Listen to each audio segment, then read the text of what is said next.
El fantasma de Janet, R.L. Stevenson. El reverendo Murdoch Soulis era ministro de la parroquia de Balwearie, en las pantanosas tierras del valle de Dull. Aquel viejo de rostro severo y frío vivía completamente aislado en la pequeña rectoría que está bajo la roca de Hanging Sow y que era cuidadosamente evitada al anochecer por los aldeanos. El reverendo tenía una mirada muy particular, inquieta, asustada y huidiza. Parecía estar contemplando, a través de las tormentas del tiempo, los terrores de la eternidad. Los jóvenes que se preparaban con él para recibir la Santa Comunión quedaban muy asustados por su modo de hablar. Tenía un sermón en especial que repetía todos los domingos, perfeccionando en cada misa la evocación del horror y la crueldad del infierno. Los niños sufrían convulsiones de miedo, y los viejos se mostraban más atemorizados de lo habitual.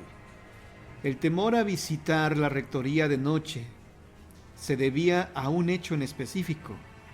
La casa tenía 2 pisos, con 2 grandes habitaciones en cada uno de ellos. Su frente no daba directamente al jardín, sino a un sendero que se perdía entre los altos sauces que bordeaban la corriente de un río. Aquel tramo tenía una infame reputación en el pueblo.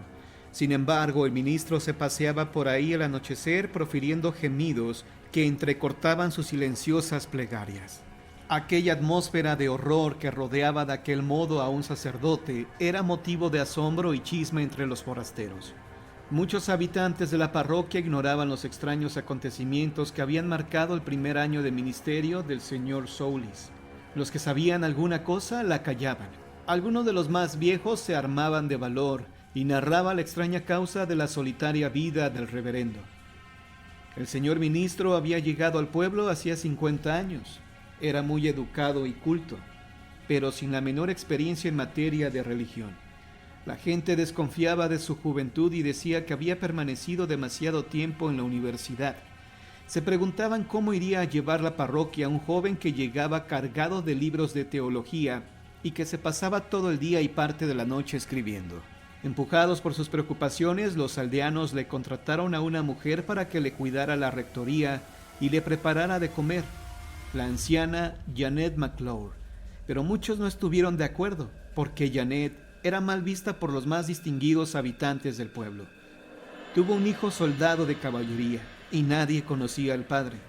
Hacía 30 años que no comulgaba. Se decía que seguramente tenía tratos con el demonio. El reverendo tomaba estos comentarios como supersticiones propias de la ignorancia. Cuando corrió la voz de que Janet iba a servir en la rectoría, la gente se enfureció contra ella. Janet, generalmente tranquila, se puso furiosa ante los chismes del pueblo y comenzó a vociferar todos los días de la manera más indecente contra los habitantes de Balwearie. Las buenas mujeres se molestaron muchísimo y fueron a amarrarla entre todas y le arrancaron la falda. Luego la arrastraron pueblo abajo para tirarla al río y ver si era o no una bruja, si flotaba o se hundía. Justo cuando iban a concretar su labor, apareció el nuevo ministro. «Mujeres», dijo con voz imponente, «les ordeno en nombre de Dios que la dejen en paz». Janet corrió hacia él enloquecida de horror e hincándose le rogó que le salvara de aquellas comadres. Y ellas, por su parte, le contaron al ministro todo lo que sabían y algo más. «Mujer», le preguntó el ministro a Janet, «¿eso es cierto?» «Claro que no, señor ministro. Aparte de lo del niño, he sido una mujer decente toda mi vida». «¿Renunciarás en nombre de Dios y ante mí, su ministro, al diablo y a sus obras?» Janet hizo una mueca que asustó a los presentes, pero al final alzó la mano y renunció al diablo delante de todos. El señor se despidió de las mujeres y ofreció el brazo a Janet para llevarla hasta la puerta de su casa. Aquella noche se rezó más que de costumbre, y cuando llegó el día había tanto miedo sobre Balwearie que nadie salió de su casa, porque ahí estaba Janet, bajando por el pueblo. Janet o algo parecido, nadie podía decirlo, con el cuello torcido y la cabeza ladeada, como el cadáver de un ahorcado, y con una mueca en la cara como la de un difunto desenterrado. Poco a poco se fueron acostumbrando a su horrenda figura, e incluso le hicieron preguntas sobre su estado. Pero Janet ya no pudo hablar como una mujer cristiana. Solamente balbuceaba y hacía rechinar los dientes. Muchos aldeanos no le dieron a aquella criatura el nombre de Janet, pues aseguraban que la que ellos habían conocido estaba sepultada en el infierno. No había manera de convencer o contener al ministro. Predicaba sobre la crueldad de la gente que le había provocado a esta anciana un derrame cerebral, así que se la llevó a vivir con él a Hanging Sow.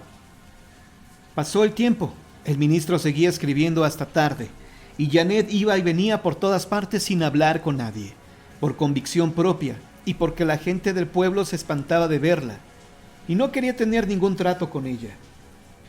A finales de julio hizo un calor insoportable en Balwearie. La sequía atormentaba a los hombres y a las bestias. Ninguno la pasó tan mal como el señor Soulis. No podía dormir ni comer, según decía, y deambulaba por los campos como un poseso. Cerca de Hanging Sow hay un trozo de tierra con una puerta de hierro que en los viejos tiempos era el cementerio. El señor Soulis estaba encaprichado con él. Ahí meditaba sus sermones. Un día, cuando casi llegaba, vio primero 2, luego 4 y después 7 cuervos volando bajo y pesado en círculo sobre el cementerio. Se percató de que algo anormal había en el comportamiento de aquellas aves. Siguió caminando y se encontró a un hombre, o la apariencia de un hombre, sentado sobre una tumba. Era de gran estatura y negro como el infierno. Tenía unos ojos muy extraños. El señor Soulis había oído hablar de los hombres negros muchas veces, y se sentía intimidado por este. A pesar del calor que hacía, comenzó a sentir frío. Tomando fuerza, se decidió a hablarle. ¿Es usted forastero en este lugar? El hombre negro no contestó nada. Se puso en pie y caminó sin dejar de mirar al ministro. Y en un instante saltó el muro y corrió como un desenfrenado en dirección a la rectoría. El señor Soulis lo siguió con toda la velocidad que pudo y llegó al sendero, pero no había nadie ahí. Revisó el jardín y entró a la rectoría, mas no halló rastro del aparecido. Janet estaba con su cuello torcido y nada alegre de ver al ministro, que ante la vista de la anciana volvió a experimentar aquel escalofrío que sintiera en el cementerio. «Janet», le dijo, «¿has visto un hombre negro?» «¿Un hombre negro? ¡Qué espanto! No hay ninguno en Balwearie», respondió con dificultad, resoplando como si tuviera una piedra en la boca. El ministro se fue a su despacho, largo, bajo, oscuro, mortalmente frío en invierno. Ahí se sentó y pensó en todo lo que había ocurrido desde su llegada a Balwearie. No podía apartar su pensamiento del aparecido del cementerio, e incluso llegó a sentir que estaba a su lado. Finalmente se asomó a la ventana para tranquilizarse y vio a Janet de espaldas haciendo la comida. Ella se dio la media vuelta y él le vio la cara, y entonces entendió por qué la gente decía que hacía tiempo que estaba sin vida y que aquello era un fantasma revestido de carne. Janet cantaba con su cara deforme, pero nadie hubiera podido entender lo que decía. El señor Soulis sintió que el asco se le enroscaba en los huesos, pero se torturaba entre este rechazo que sentía al verla y la piedad de ayudar a una vieja enferma y necesitada. Rezó por el alma de los dos y fue a acostarse. Esa fecha nunca ha sido olvidada en Balwearie. La noche del 17 de agosto de 1712 fue la más calurosa de todas. El sol bajaba entre las nubes de aspecto siniestro. Al ponerse, el cielo estaba negro, como un pozo, ni una estrella, ni un soplo de viento. No podía uno verse las manos delante de la cara. Con todo lo que tenía en su mente, no era fácil que el señor Soulis durmiera. Se revolvía en su cama en duermevela y se despertaba de pronto. Escuchaba los ruidos de la noche. A ratos un perro aullaba en el páramo, como si hubiera muerto alguien. Oía espectros que le decían cosas al oído. Veía fuegos fatuos en la habitación. Se creía enfermo, y enfermo estaba, aunque pocos sospechaban cuál era su enfermedad. Por fin, en un momento de lucidez, el ministro se sentó en su cama y se puso a reflexionar sobre la relación del hombre negro con Janet. Uno de ellos o ambos eran espectros. Y justo en aquel momento, en la habitación de Janet, que estaba junto a la suya, Hubo un alboroto como de hombres que lucharan, y luego un ruido fuerte de algo que caía, mientras el viento golpeaba los cuatro costados de la casa. Después reinó nuevamente el silencio. El señor Soulis prendió una vela y en 3 pasos estuvo ante la puerta de Janet. Entró y miró alrededor de él.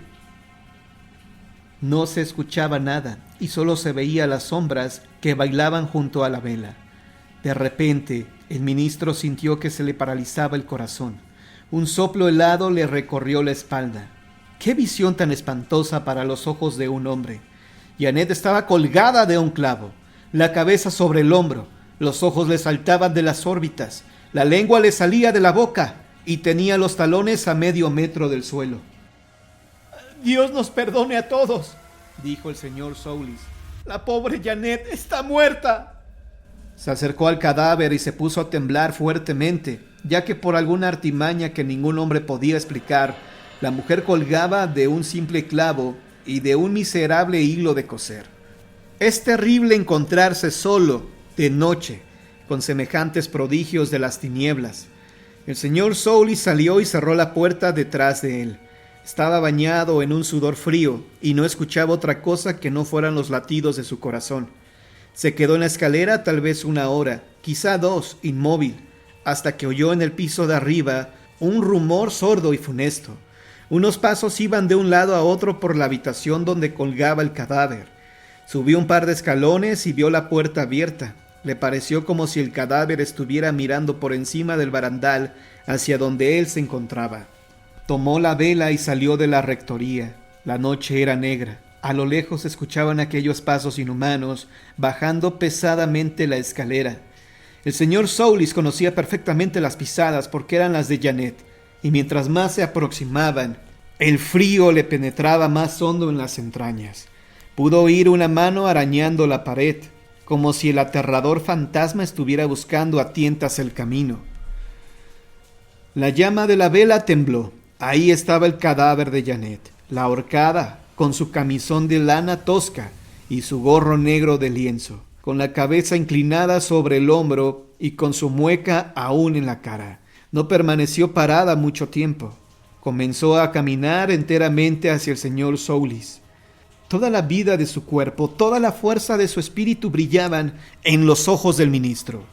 Parecía como si Janet quisiera hablar, pero le faltaran palabras. Entonces alzó el brazo izquierdo. Sopló un viento fuerte. La vela se apagó. Los sauces gimieron. El señor Soulis supo que había llegado el final. «¡Bruja hechicera! ¡Demonio!», gritó. «Por el poder de Dios, te ordeno que te vayas. Si estás muerta, a la tumba. Y si estás condenada, al infierno». Y en aquel momento, la propia mano del Señor golpeó desde los cielos aquel horror. El viejo cadáver reseco de la hechicera, durante tanto tiempo mantenido fuera de la tumba y movido incansablemente por demonios, se derrumbó como un montón de azufre y cayó en cenizas sobre el suelo. Se desató una lluvia torrencial y el señor Soulis bajó al pueblo gritando. Al día siguiente, John Christine vio al hombre negro junto al puente al dar las 6. Antes de las 8 pasó junto a la taberna y luego lo vieron andando a toda prisa por las colinas. Es difícil dudar que fue él quien habitó durante tanto tiempo el cuerpo de Janet. Esta fue una dura prueba para el ministro. Durante mucho tiempo estuvo delirando en cama y desde entonces hasta ahora ha sido el hombre que hoy conocéis.